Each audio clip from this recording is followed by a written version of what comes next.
Students, इसके पहले हमने कायरल और अकायरल वस्तुएं पढ़ी थी। तो कायरल में हमने क्या कहा था, वे वस्तुएं जो अपने प्रतिबिंब पर अध्यारोपित ना हो, और वे वस्तुएं जो अपने दर्पण प्रतिबिंब पर अध्यारोपित हो जाएं।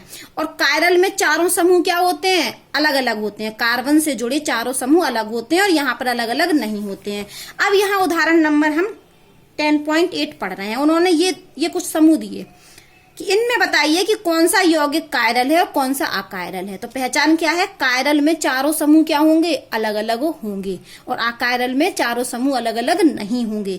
तो इन दोनों में पहचानिए, फिर इन दोनों में पहचानिए, फिर इन दोनों में पहचानिए। पहला हम इसी को देख लेते हैं। ये कार्बन है, एक तरफ क्या जोड़ा, H, फिर एक तरफ एक बैलेंसी संयोजकता से H जोड़ा, एक से OH जोड़ा, एक से Br जोड़ा, एक से CH3 जोड़ा। मतलब ये चारों ग्रुप आपस में क्या है, अलग अलग है। इस कार्बन से चारों समूह अलग अलग है। इस कार्बन को देखिए, यहाँ H है, यहाँ CH3 है, और ये Br और Br, ये तो समान हो गए। तो इस कार्बन से चारों समूह अलग अलग नहीं है, और यहाँ चारों समूह क्या है, अलग अलग। तो इन दोनों में क्या होगा, ये कैसा होगा, कायरल, और ये कैसा होगा, अकायरल। क्योंकि जिस कार्बन, असम्मित कार्बन होना चाहिए ना। कायरल अणु वे अणु होते हैं जिनमें असम्मित कार्बन हो, और असम्मित कार्बन का अर्थ है कि चारों ग्रुप अलग अलग। तो यहाँ इस कार्बन से आपको दिख रहे हैं कि चारों समूह क्या हैं, अलग अलग हैं, इसलिए ये कायरल है। इसलिए उन्होंने आंसर में यहाँ इसको लिख दिया, और ये कैसा है, अकायरल। अब आप इसको देखिए, तो इसमें हमें इस कार्बन पे देख रहा है, किस कार्बन पर, इस कार्बन पर। तो इस कार्बन पर आपको क्या दिख रहा है, एक तो H जुड़ा, एक तरफ OH जुड़ा, और एक तरफ क्या जुड़ा, ये CH3, और एक तरफ ये पूरी श्रृंखला जुड़ी है, एक कार्बन, दो कार्बन, ये प्रोपिल ग्रुप जुड़ा है, ये प्रोपिल ग्रुप जुड़ा है। ठीक है, अब आप अलग ग्रुप है, ये देखो H अलग है, OH अलग है, ये CH3 ग्रुप अलग है, और ये पूरा एक ग्रुप माने तो ये अलग है। तो इस कार्बन से हमें चारों ग्रुप क्या दिख रहा है, अलग अलग। अब आप इस कार्बन को देखिए, इस कार्बन से हमें क्या दिख रहा है, एक तरफ H, एक तरफ OH, और आप इसको देखिए और इसको देखिए, तो हमें समान ही दिख रहा है। अगर हम इसको खोल दें तो ये ग्रुप, ये CH2, ये इथाइल इथाइल ग्रुप बन जाएंगे। ये क्या है, इथाइल इथाइल। अगर आपको इथाइल नहीं भी दिख रहा तो भी आप देखिए कि ये ऐसा जोड़ा CH3 हो, यहाँ भी ऐसा। तो ये दोनों, ये वाले, ये वाला, ये देखिए, इतना भाग देखिए और इतना भाग देखिए, इसको दो भागों में बांटे तो ये समूह और ये समूह क्या है, समान। तो इस कार्बन पर चारों समूह अलग अलग नहीं है, इसलिए अकायरल। और इस कार्बन पर ये और ये पूरा, ये चारों क्या है, अलग अलग है, इसलिए ये क्या है, कायरल है। इस वाले का आंसर लिख दिया। अब आप इसको देखिए, इसको देखिए, इस वाले में आप देखिए जरा। चलो हम इसको खोल देते हैं, इस वाले को।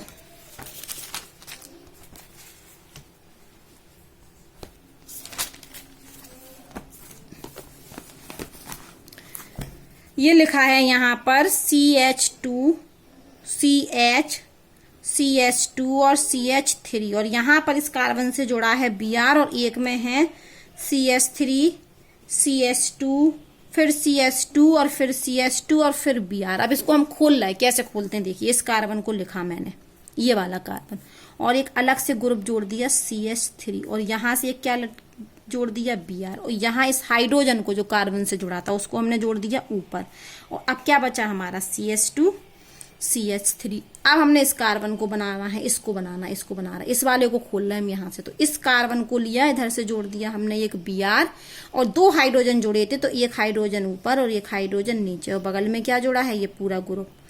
इसको हम संग में कर देते हैं। तो 1 2 3, 3 C है, C3, और हाइड्रोजन कितने हैं, 2 4 7, तो हाइड्रोजन कितने हैं, C3H7। हमने पूरा खोल दिया। अब आप देखिए यहाँ पर इस कार्बन से ये ग्रुप अलग है, हाइड्रोजन ये और ये तीन, लेकिन ये दोनों कैसे हैं, समान। तो ये असम्मित कार्बन हुआ नहीं। असम्मित कार्बन कौन से होते हैं, जिनमें चारों समूह अलग अलग हों। तो इसमें तो हमें चारों अलग नहीं दिख रहा है, ये और ये तो अलग है, लेकिन ये दो कैसे हैं, समान। यहाँ देखिए, एक तरफ हाइड्रोजन, एक मिथाइल ग्रुप, एक ब्रोमाइड और एक इथाइल ग्रुप। तो ये कैसा कार्बन है, ये असम्मित कार्बन है। ये कैसा कार्बन है, असम्मित, जबकि ये नहीं है असम्मित। तो ये कैसा अणु हुआ, कायरल अणु, और ये कैसा हुआ, अकायरल। तो हमें यहां से नहीं समझ में आ रहा था, किताब में इसी तरीके से दिया था, तो हमने इसको क्या किया, खोल लिया, ये दिया था। तो ये क्या है, ये वाला कायरल है, तो इसको लिख दिया कायरल में। ठीक है, तो इनने तीनों आंसर कायरल वाले के दे दिए, जो नहीं दिए वो कैसे हैं, अकायरल अणु है। अब हम पढ़ते हैं, हाँ, तो जो क्या होता है, जो अभी अपन पढ़ चुके हैं ना, डी रूप और एल रूप, डेक्स्ट्रो रोटेटरी और लीवो रोटेटरी। तो जो दो प्रतिबिंब रूपों का समान अनुपात, मतलब डी और एल का 50-50%, 50% डी रूप है और 50% क्या है, एल रूप है। तो क्या होता है जब ऐसा होता है कि 50% डी है और 50% एल है, तो डी का प्लस होता है घूर्णन कोण, उसका माइनस होता है। तो क्या करते हैं कि एक समावयवी के द्वारा उत्पन्न घूर्णन को दूसरा समावयवी निरस्त कर देता है, क्योंकि एक पर प्लस और एक पर माइनस। जब 50-50 अनुपात में हो, समान अनुपात में, 40-60 अनुपात होगा तो नहीं होगा ना, 40 को 40% ही तो निरस्त कर पाएगा, तब भी 10% तो बचेगा ना। तो दो प्रतिबिंब रूपों का समान अनुपात में जो मिश्रण होता है उसका ध्रुवण घूर्णन क्या होता है, शून्य होता है। इंपॉर्टेंट लाइन है ये, दो प्रतिबिंब रूपों का, डी और एल की बात हो रही है यहाँ पर, डी और एल की। तो इनका समान अनुपात का यदि मिश्रण होगा तो उसका ध्रुवण घूर्णन शून्य होगा। क्यों? क्योंकि एक समावयवी द्वारा उत्पन्न घूर्णन दूसरा समावयवी निरस्त कर देगा। इस प्रकार के मिश्रण को हम रैस्मिक मिश्रण कहते हैं। रैस्मिक, इस प्रकार के मिश्रण को हम क्या कहते हैं, ये जो मिश्रण हमने लिया इस मिश्रण को हम रैस्मिक मिश्रण कहते हैं। और रैस्मिक मिश्रण को हम किस नाम से बोलते हैं, डीएल, साथ में कह देते डीएल। और वैसे हम क्या बोलते थे, डी और एल अलग अलग, लेकिन रैस्मिक मिश्रण में दोनों प्रतिबिंब रूप होते हैं, डीवी और एल भी, तो डीएल बोलते हैं। और चिन्ह भी क्या लगा देते, प्लस माइनस पूर्व लग्न आगे लगा देते हैं।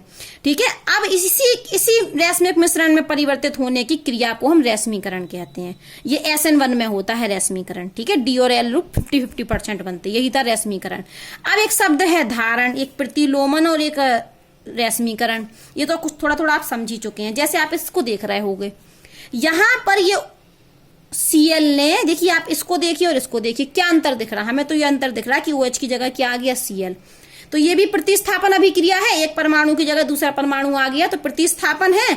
लेकिन इस प्रतिस्थापन में आप देख रहे हैं कि OH की जगह Cl आ गया, प्रतिस्थापन है। लेकिन इस ग्रुप में कुछ भी अंतर नहीं हुआ, यहाँ कुछ भी बदला। इस देखिए पूरा इसको देखिएगा आप ध्यान से, इसको देखिए, कुछ भी नहीं हुआ। तो इसको हम धारण बोलते हैं, रिटेंशन। मतलब रासायनिक अभिक्रिया के समय जो असम्मित केंद्र था उसकी त्रिविम विन्यास में, ये त्रिविम विन्यास यही तो होता है, ये कार्बन असम्मित कार्बन था ना, ये असम्मित कार्बन था। इस असम्मित क्यों है? क्योंकि एक तरफ CH3 ग्रुप जुड़ा है, एक तरफ H ग्रुप जुड़ा है, और एक तरफ इथाइल ग्रुप जुड़ा है, और एक तरफ पूरा CH2H जुड़ा था। तो इस असम्मित कार्बन पर कोई भी अभिक्रिया संपन्न हो गई, अभिक्रिया हो गई, लेकिन इस असम्मित कार्बन की त्रिविम विन्यास में, ठीक है, चारों तरफ जुड़ी व्यवस्था में कुछ भी अंतर नहीं हुआ। तो इसको हम बोलते हैं, देखो लिखा है यहाँ पर कि अभिक्रिया के दौरान यदि त्रिविम केंद्र में, ये त्रिविम केंद्र है ना, त्रिविम केंद्र से आबंधित कोई भी बंध नहीं टूटता। या कोई बंध टूटा? नहीं ये वाला टूटा, ना ये टूटा, ना ये टूटा, ना ये टूटा। देखिए जैसा का तैसा लगा है, ये त्रिविम केंद्र है हमारा। ये क्या है हमारा? त्रिविम केंद्र। तो यदि अभिक्रिया में त्रिविम केंद्र में कोई भी बंध ना टूटे, ना कुछ भी ना हो, तो हम इसको कहते हैं धारण। धारण हुआ, कुछ भी अंतर नहीं हुआ, सिर्फ OH की जगह Cl आके जुड़ गया, त्रिविम केंद्र में कोई अंतर नहीं हुआ। ठीक है, अब आप इसको इस तरीके से समझिए। ये एक चित्र, एक अभिकारक था। यहाँ तीन चीजें हो सकती हैं। एक बार कोई अभिक्रिया हो रही है, ऐसा हो जा रहा है, एक बार ये मेन है, ये मेन है हमारा। ठीक है, ये हमारा मेन है। तो क्या हो रहा है यहाँ पर, ये है। तो एक बार क्या हुआ, ये ऐसा हो गया, एक बार ये ऐसा हो गया, एक बार ये ऐसा हो गया। देखिए क्या हुआ, जब असम्मित कार्बन से जुड़ा कोई बंध टूटता है, ये हमारा असम्मित कार्बन है। वो कह रहे हैं जब कोई असम्मित कार्बन से जुड़ा कोई बंध टूटता है तो असम्मित कार्बन परमाणु किसी अभिक्रिया के 3 प्रकार के परिणाम हो सकते हैं, 3 प्रकार का रिजल्ट हो सकता है, एक ये। अब वो कह रहे हैं कि देखिए आप इसको और पहले इसको देख लेते हैं, का वाले को देखते हैं अभी। ठीक है, इनसे कोई मतलब नहीं हमें, हम इसको देखें और इसको देखें। तो आप इसमें क्या अंतर दिख रहा है? यहां पर कोई X ग्रुप था और Y ग्रुप उसकी जगह आके जुड़ गया, तो Y ग्रुप ने X को प्रतिस्थापित कर दिया। और कुछ अंतर हुआ? आप इसको और इसमें देखिए बहुत ध्यान से, सिर्फ Y ने X को हटा दिया, लेकिन त्रिविम केंद्र में, इस केंद्र में और कोई अंतर, यहां पर विन्यास में कोई अंतर नहीं हुआ। तो ये का वाला क्या कहलाएगा हमारा? धारण हुआ, रिटेंशन हुआ, कुछ अंतर नहीं हुआ। अब आप यहां से यहां देखिए, अब क्या हुआ, इसकी अभिक्रिया कोई हमने Y से कराई, इस वाले की, इसकी, तो Y ग्रुप X की जगह Y ने X को हटा दिया और X की जगह Y आ गया। लेकिन क्या किया उसने पूरे विन्यास को, ये जो इस तरफ थे पूरे कहाँ चले गए? इस तरफ, और X तो था इस तरफ। अभी X की इधर भी Y जुड़ा था, लेकिन कहाँ जुड़ा था? सिर्फ X की जगह जुड़ा था, यहाँ कोई अंतर नहीं आएगा, जैसे का तैसा। ये देखिए, लेकिन जब यहाँ तीन प्रकार से हो सकता है कि वाई जुड़ा तो, लेकिन वाई ने पूरा विन्यांस क्या कर दिया, पलट दिया। तो इसको हम क्या बोलेंगे, ये क्या हो गया, प्रतिलोमन हो गया। यही तो इन्वर्जन था, विन्यांस पलट गया। तो तीन प्रकार से हो सकता है कि कुछ भी नहीं बदले, त्रिविम केंद्र में कुछ भी अंतर ना हो। यदि कुछ भी अंतर नहीं हुआ तो हम इसको क्या बोलेंगे, धारण। और यदि पूरा विन्यास पलट गया तो हम क्या बोलेंगे, प्रतिलोमन। और वो बोले तीसरी कंडीशन, तीन प्रकार से शक्ति की हो सकता है कि का भी बन जाए और खा भी बन जाए, दोनों बन जाए। तो ये क्या बन गया, एक डी रूप बन गया, एक एल रूप बन गया। तो ये क्या हो गया, रैश्मीकरण। ये क्या हो गया हमारा, रैश्मीकरण, क्योंकि रैश्मीकरण में दोनों बन गए, ये भी बन गया, ये भी बन गया। ठीक है, तो वो कह रहे हैं यदि केवल यौगिक का वाला प्राप्त होता है तो इसे विन्यांस का क्या कहते हैं, धारण कहते हैं। ठीक है, क्योंकि यहाँ पर का वाले में विन्यांस क्या रहता है, सुरक्षित रहता है। और यदि खा वाला प्राप्त हुआ तो हम इसको विन्यांस का प्रतिलोमन कहते हैं। और का और खा का मिश्रण कितना मिल गया हमें, 50-50 अनुपात में। तो इस मिश्रण को हम रैश्मिक मिश्रण और इस क्रिया को हम रैश्मीकरण कहते हैं। अब वो कह रहे हैं फिर से देख लीजिए, आपकी SN1 में क्या होता था, रैश्मीकरण, और SN2 में क्या होता था, विन्यांस का प्रतिपन। ये देख लीजिए अभिक्रिया, ये कौन सी वाली है, OH ने Br को प्रतिस्थापित किया, लेकिन OH ने Br को प्रतिस्थापित भी किया, लेकिन Br OH इस तरफ नहीं जुड़ा, जुड़ना चाहिए था यहाँ, लेकिन कहाँ जुड़ा, यहाँ।